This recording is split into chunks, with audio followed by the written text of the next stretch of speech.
Hear me now. Professor Boa, you have listened to the opening thoughts by our guests from here. Let's hear from you now. Yes, the point has been made by your guests that it's a behavioral change approach that holds the key to confronting this coronavirus and finally seeing it eliminated in Nigeria. And that's very true. But the nature of behavior is that it is not something that evolves or develops suddenly. Behavior actually is a humanized code that shows what people have been doing actually for centuries in order for them to get to where you find them now. Now, if a sudden pandemic threatens that matrix, you have to go down to the communities and work from inside outside. You have to, the director just talked about non-pharmaceutical approaches. I absolutely love that expression that he used. You have to work deeply with the communities. For instance, I belong to Yaka Academy. That's an association of academics from Cross River State, the Yaka area. There's a benediction that elders are supposed to transfer by blowing what they call tufa in the hands, in the open palms of a younger person. And this is something to be received daily. And the elders will hold the hands and blow. Now, you wouldn't see that kind of behavior, while you can incriminate it in the transmission of coronavirus, is something very vital to the well-being of that community. You have to go to the community leaders themselves and see how they can still retain the benefits of that kind of behavior because they will not abandon it. They cannot. You want them to stay alive, and this is the cultural medium by which they do stay alive. So Yaka academics were able to do that and then see how we could retain physical distance, avoid the blowing, but at the same time maintain empathy and social cohesion. So in the Nigerian model of this combat that we are having, I think it's important to make several clarifications. One, when we talk about physical distance, it should not be at the expense of social cohesion. You can have physical distance if you put people who are quarantined somewhere and you send them flowers and you send them text messages. That is physical distance, but it is not social distance. Human beings are a species who naturally, as primates, need some kind of social contact in their lives. So we should, first of all, it's a misnomer, and we need to find out how the people also understand that their behavioral resistance, if you will, is not something that we are dismissing at large. We need to find a middle way that carries them along, entertains and accommodates what they achieve, what they perceive themselves achieving with the behavior that's already established in the society in order to move them away from it. Two, when we talk about the new normal, it's a phrase that's come from, the media, particularly the Western media. And the question for Nigeria is, what exactly was the old normal? The old normal was something characterized by anomalous uncertainty. Fatalism was the key response of the people to a situation where they did not have power to deal with the dominant desires of their lives. They did not have water, they did not have enough fuel, they did not have enough food. There was no security. This was the old normal. So this is actually a reinforcement of that anomaly. When people are already satisfied that nothing is going to happen for them, the system seems wired to betray them, and they need to meet more often to chart a way forward.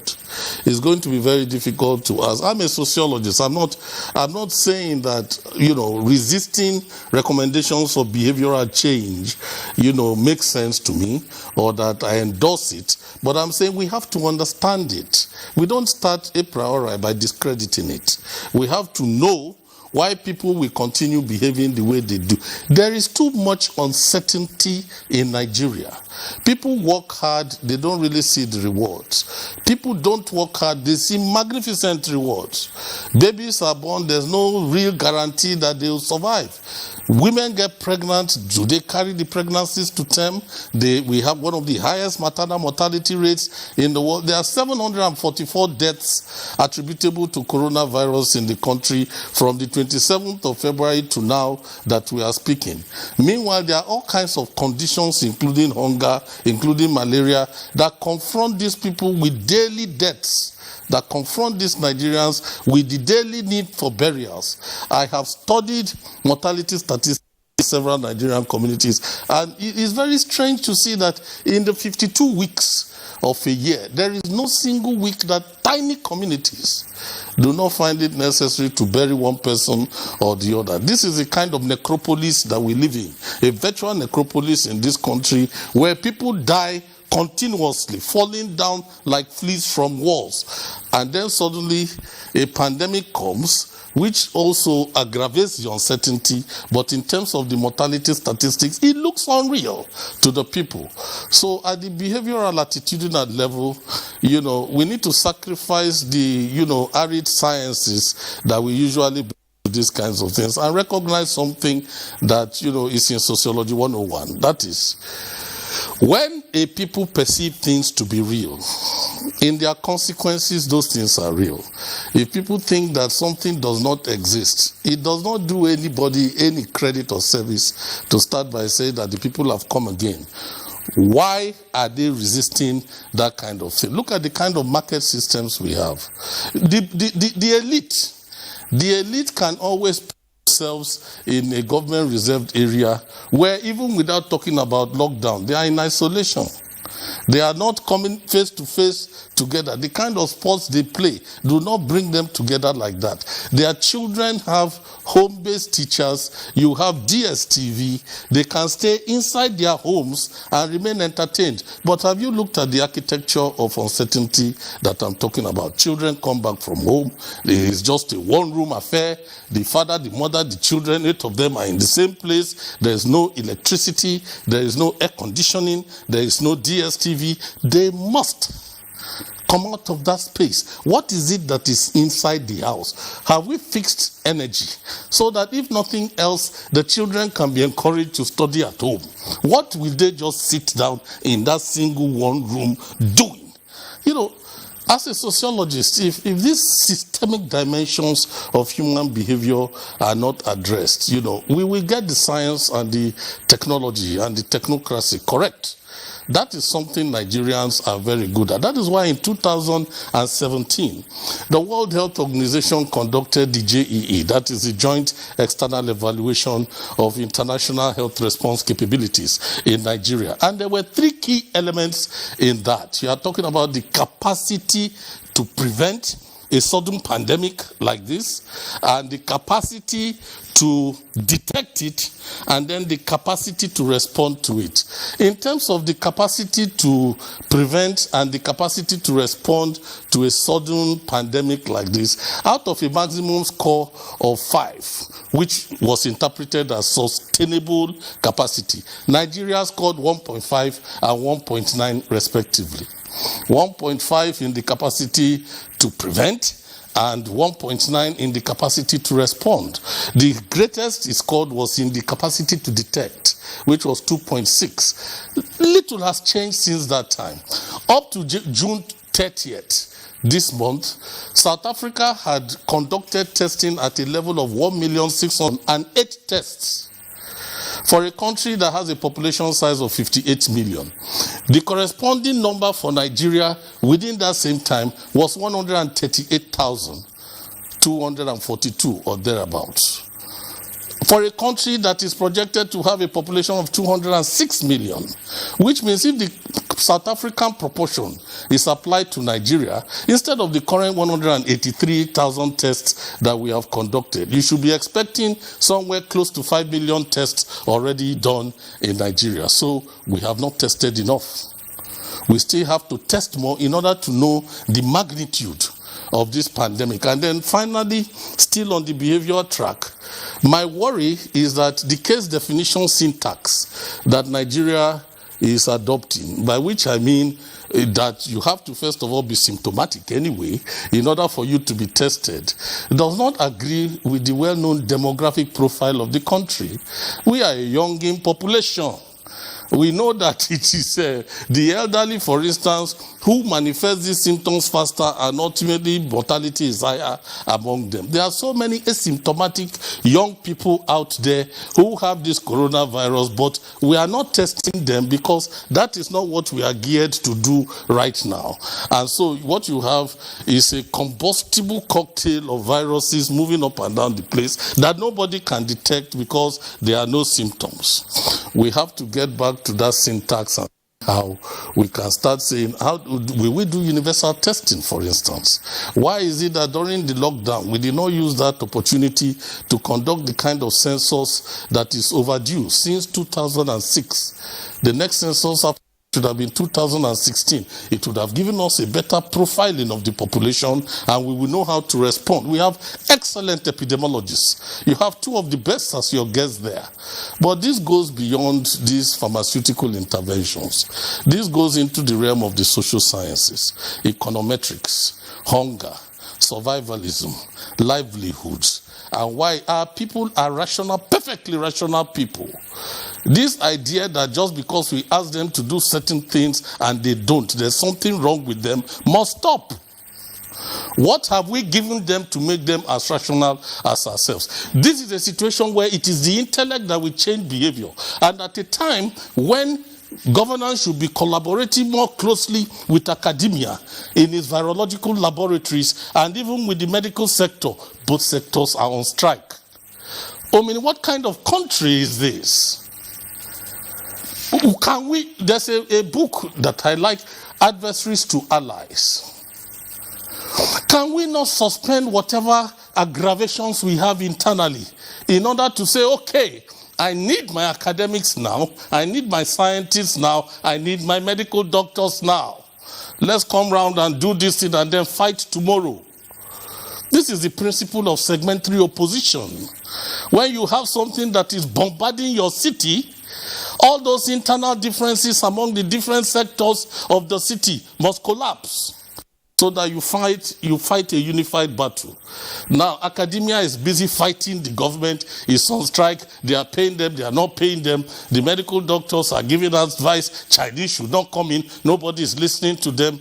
Is that how to run this kind of pandemic? Our own behavior too is contributing to the crisis. Can somebody not say that?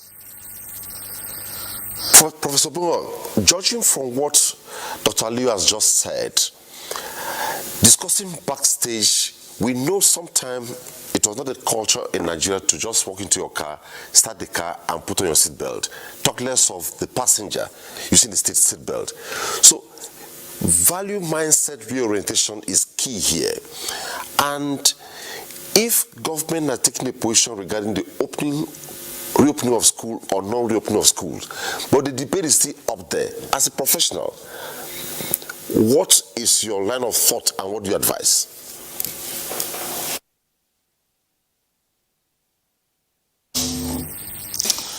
My line of thought is that when you have a nation of 206 million people, 36 states, who traverse 3 out of the 4 ecosystems in West Africa. Okay, and you have 774 local government areas. A monolithic approach to anything is always bound to be erroneous. Whether to fertility control in the population sciences, or even transportation or management of schools. In Germany, schools don't all close at the same time. Not because there's a pandemic, just normally. They stagger resumption, they stagger closure. Why? Take Nigeria now, so that children moving from the north of Nigeria, when we close, just as an example, we'll close somewhere like 2 weeks early. So the dominant traffic flow will move in one direction. And then those moving from the south to the north 2 weeks later. I'm just giving you an example.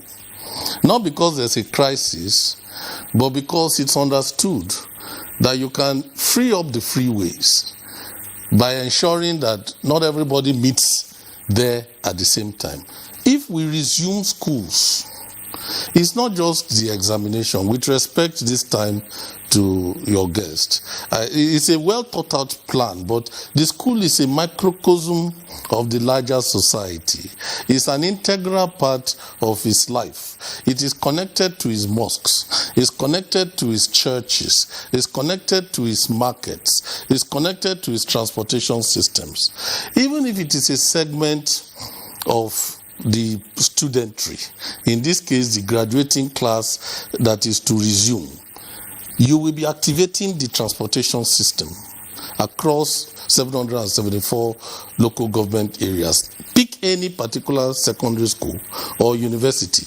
You will be talking about a convergence from multiple directions of the students, however few, inside that territory. If there is an interstate lockdown, how do you go with that? If there is no public transportation and there are no flights because there's an interstate lockdown, but the schools can resume, if all those internal measures are in place, how do the students come? Where will they go for their, will there be borders? Where they were not boarding before, will we make provision for them to board? Because it is not just the examinations alone that will bring them from where they are. A more systemic assessment, panoramic assessment, has to be in place to realize that after the first exam they take, they will go to the market. They will need to buy a bucket. So we are doing well, but we need to realize that Nigeria, whether culturally, politically, religiously, spiritually, educationally, is a very complex entity. And it's not enough to have just, you could disaggregate it. You could say, okay, let's homogenize the approaches. Can we zonalize it? What is going to work for the North Central region? The Northeast is still under permanent bombardment by an insurgency that is yet to be brought under permanent control. We will look at the educational system there, the way we look at it in the more stable zones elsewhere. So sometimes when we mean very well, but I think it has also to do with the garrison mentality that we inherited through a long period of military dictatorship, where although we are operating something under federalism, in actual fact, we just want everybody to fall in line and march. The pandemic exposes the utility of that kind of normalcy. This pandemic is useful because it is teaching us lessons which are very bitter and we have refused to learn before now. That we cannot continue this way. There's nothing that is so bad that it is all bad. People will die, we regret that. Our sympathies will go there.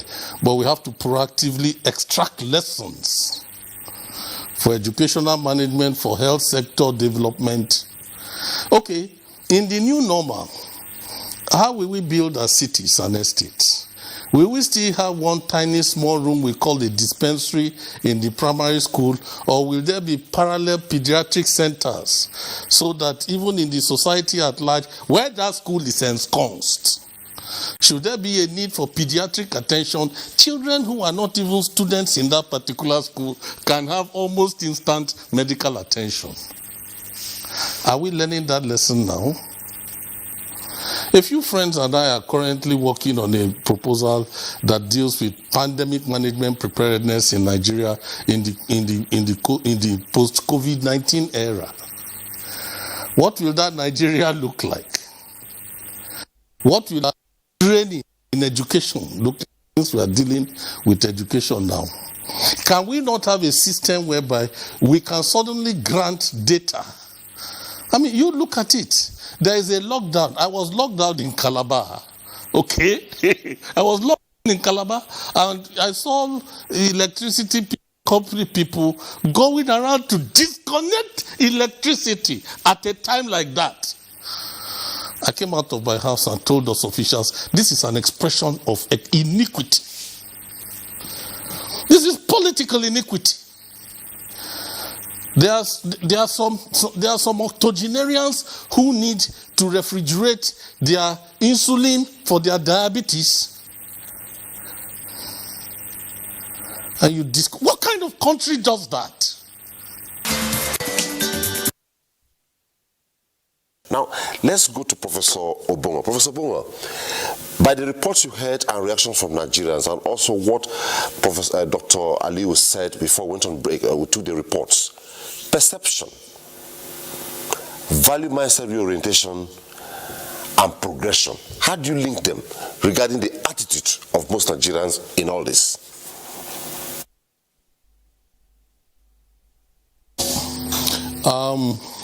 It's not very difficult to see that the attitudes of Nigerians sometimes mirror the behavioral tendencies of their leaders. And it's very unfortunate that at a time when we need some sort of legitimacy, we need confidence in the system, where you tell the people, the Nigerian people, that this is the best thing to do, is good for you, for them to believe. Their perception can be explained very easily from the dynamics of a corrupt cabal, wherein daily, while the government is trying to tell Nigerians to behave in a particular way, there are continuous reports of looting of the nation's treasury. And why have we not succeeded in having behavioral change among those corrupt officials? And we're asking Nigerians to undertake behavioral change, innocent, non-criminal activities. You know, sometimes we need to balance these things. Is the perception that the people telling them to do things are themselves not being truthful. Somebody has to speak truth quietly and politely to power. You who are asking the ordinary Nigerian who just wants to go to the market to continue his or her business, have you changed your behavior towards looting public property, public monies? So, in a nutshell, and this is the painful conclusion, Nigerians don't have confidence in a system of administrators who are actually themselves demonstrating that people are stealing their patrimony. If you break it down to ordinary domestic levels of analysis, you will feel the same way. There needs to be example.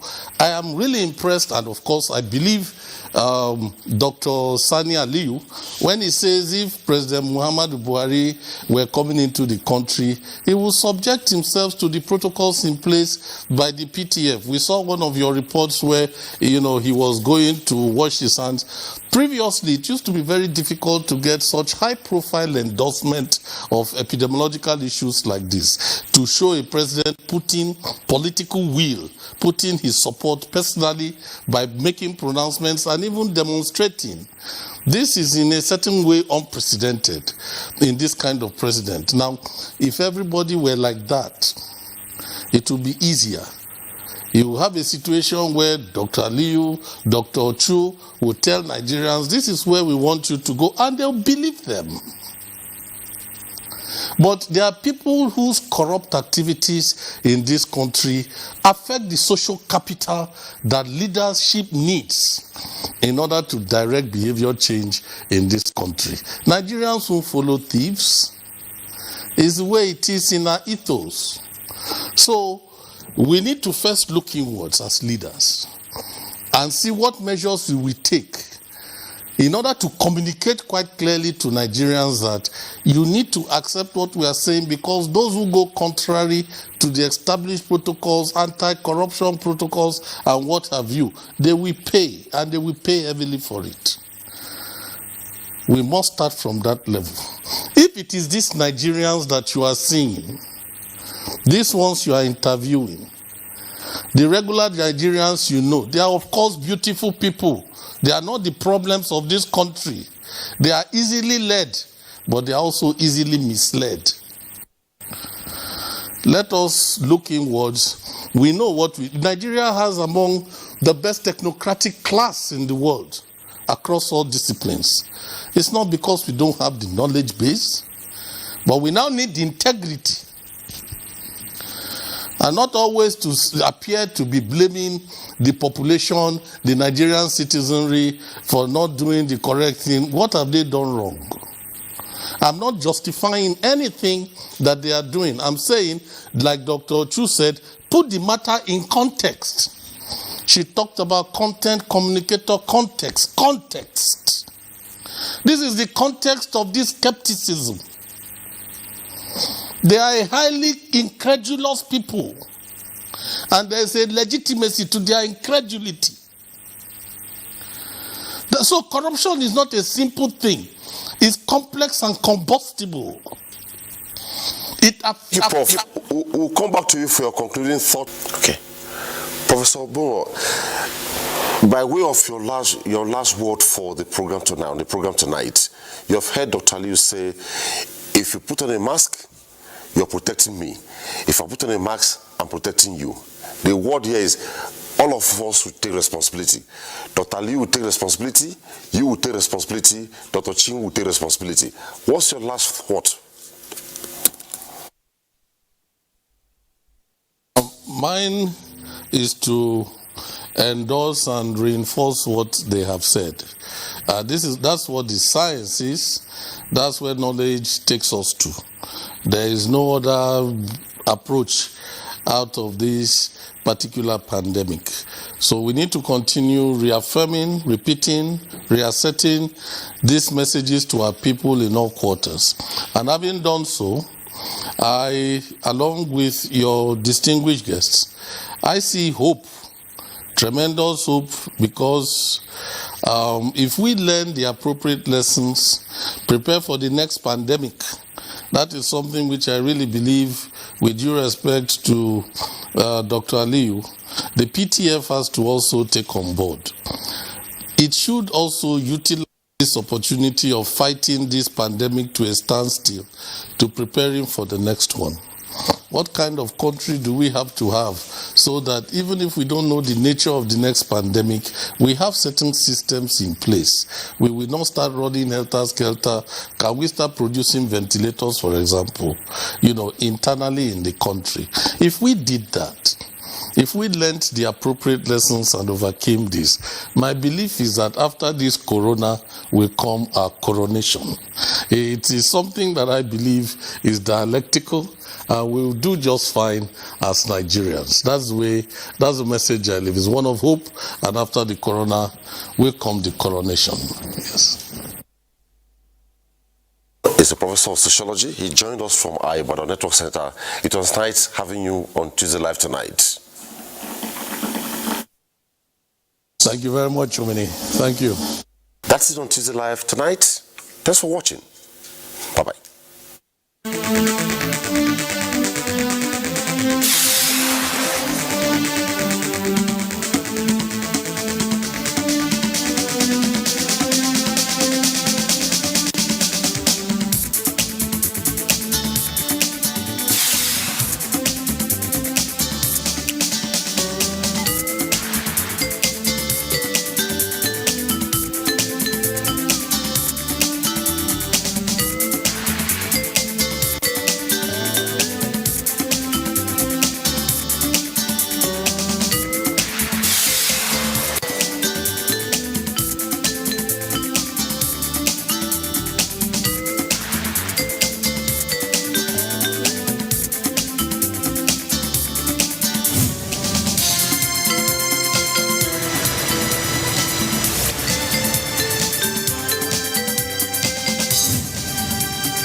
Coronavirus, also known as COVID-19, has been declared by the World Health Organization as a global pandemic.